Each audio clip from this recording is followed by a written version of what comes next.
Good evening and thanks for joining us. I'm Ariana Parra. Today, KFOX 14 is looking for answers as people who attended the highly anticipated Amigo Airsho say there was a lack of organization at the event. KFOX 14 News at 5's Harrison Parker is live here in the studio with us with what he found out. That's right. The Amigo Airsho was widely greeted by El Pasoans, eager to see those aerial stunts, but many attendees I spoke with say the event was not prepared properly. Long waits to get in and long lines for the sole sources of water at the event, hosted in temperatures that touched over 90 degrees. In a statement we got just before we went to air, Amigos Airsho said in part, quote, "With public attendance that exceeded expectations, organizers faced some challenges on Saturday, such as moving enough water to the right points along the viewing area, which was over a mile long. That same day, the Airshow's community volunteers started handing out water to guests free of charge," end quote. I spoke with several attendees about their experiences. Take a listen. And for my son and my daughter to beg us for water just shows how dehydrated we were.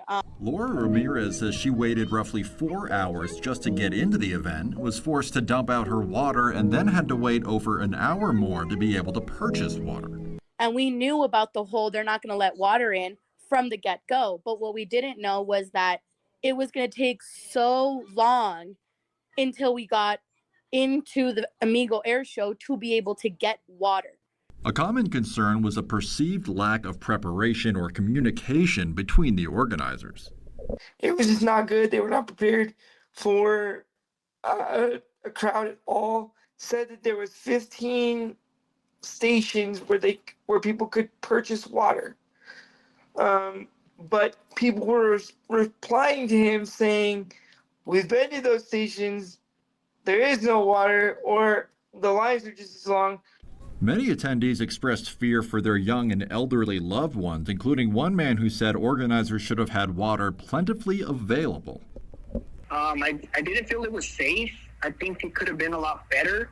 I do see the side of security where, even at the airport, they ask you to dump your fluids, your water or anything. You can't come behind the line, but they have right away a method to get water to you.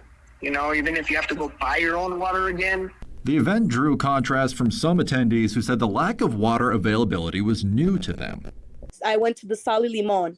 Every single festival here in El Paso has had free water stations where you can fill up your water bottle if you didn't want to pay for like a bottled water. Well, we have an interview coming up, or scheduled, with the leadership of the air show. We also have some questions we want to ask them, like what lessons they learned from this that hopefully next year will not be repeated. I'm Harrison Parker reporting from the studio, KFOX 14 News at 5. And over on social media, many of our viewers sounding off, sharing their thoughts of this year's Amigo Airsho. Here's a look at some of those comments. Now, this first one says poor management planning. This next one says even from years back, using shuttle buses is always a fiasco, especially for those who have a physical disability and use a mobility scooter. Not worth it. And this last one says the concession stands were long and that you had to stand in 2 separate lines. It was planned poorly. They have a lot of areas for water stands. In light of the chaos that occurred at the Amigo Airsho, we spoke to a sports doctor about how to stay safe and avoid heat-related illness. Water and shade were some of the big things that were lacking at the show. So he says it's important that if you're going into an unknown situation, to hydrate well beforehand and get acclimated to those higher temperatures. And so fortunately, we're usually in nice air-conditioned rooms and offices. But when we do go outside and experience that heat, you want to make sure that you've experienced that before and you're not spending a few hours outside when, before you're just coming from an air-conditioned office building. So making sure you acclimatize, wearing sunscreen, hydrating, just being very prepared for the environment is really critical. Says that the most important thing to do is identify heat-related illness as soon as possible so that you can cool down the person and call for help. So you're going to want to make sure that the person you're with is acting like themselves and not experiencing delirium. And now we want to hear your thoughts, which leads us to our question of the day. Go ahead and take out your phone and scan the QR code right there on your screen. That code will take you to the following question. After this weekend's Amigo Airshow, would you return to watch the show in coming years? 42% say yes, while 58% say no. Event organizers say they are aware of the complaints they received when it comes to the shortage of water at the Amigo Airshow. KFOX 14 News at 9's Eileen Herrera joining us live here in the studio tonight with the response from the chairman of the event. Eileen. Well, Ariana, the Amigo Airshow organizers tell us they were not allowing water into the show for safety reasons. But after seeing the challenges of day one with the crowds and lines, they worked overnight to make changes.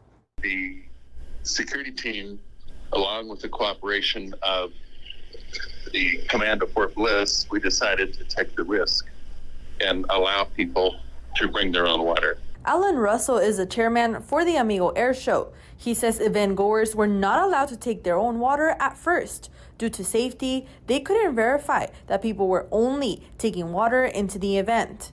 But says that after seeing the large crowds and extreme temperatures, that expectation became unfeasible. Russell adds that there were people that suffer from the effects of dehydration, but they don't have exact numbers yet.